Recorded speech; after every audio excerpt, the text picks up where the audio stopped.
Okay, now we're going to try to achieve cool colors, and we're going to start with the complementary color scheme that I was working on earlier. I'm just going to render that to look at it.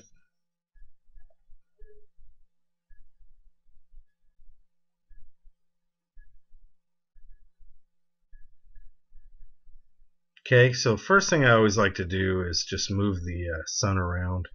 Try to create an interesting sky there. You could choose another sky too. That's totally up to you. But in this case, I just want to see if I can get a nice cool color just from the sky I already have.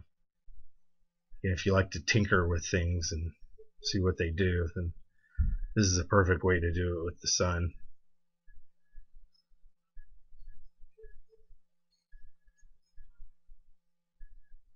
You can see the sky is taking on more of a violet purplish hue, which is kind of cool. I like that. Okay, but I'm going to keep playing here to see what I can come up with.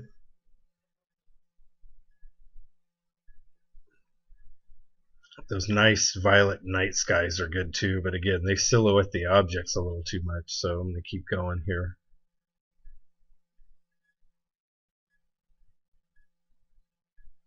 That looks kind of interesting. Again, I love the color of the sky here. So maybe now we can do something with the floor. It's kind of a dark red now. But first, let me see if I can lighten this up just a little bit. It looks good right there. So again, I just brought it up just a tiny bit so you can make out the objects a little better. Now I'm going to change that red floor. And again, I'm going to keep that bumpy stone texture. I'm going to go for a cooler bluish color maybe. That's pretty dark right there. If I bring the diffusion slider out, it lightens it up a bit. I think it's a little too dark though. Let me try another lighter hue there. That looks interesting. Check mark. Render it out. So now you see we have a blue floor surface, much cooler looking. It's kind of a little too dark blue though. I want to bump that color up to a lighter blue maybe. Just a hint at blue a little bit, but not too much.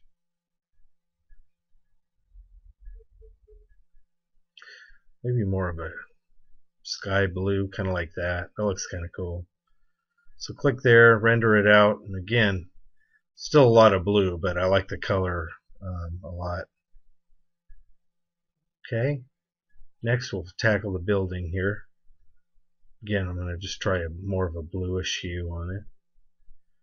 Check mark, render that out. It's nice color. Looks too close to the floor though. I want it to stand out from the floor, so didn't want to do that. Computer's acting crazy here. So why don't we just go ahead and we'll go back into the materials lab and adjust the color. I'm not going to change the texture yet anyway. Okay, give it a little greener hue there. And now it sticks out from the floor a little better, so I like that. The surface is a bit boring. Let's give it some kind of a building texture here. Make it look like it's a skyscraper. So I use Office Building 2. It's a nice texture there.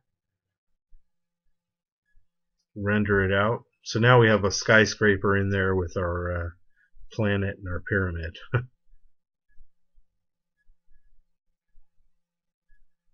Again, I'm going to just play with the sun here a little bit and see if I can really bring out the objects in this image a little bit more. Looks like a lot of shadow there in the render window.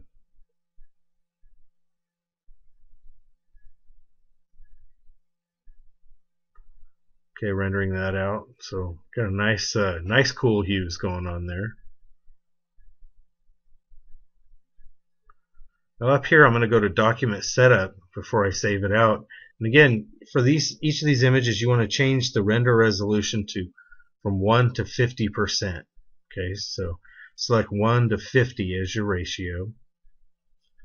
Check mark. Then when you render it out, notice it's half the size.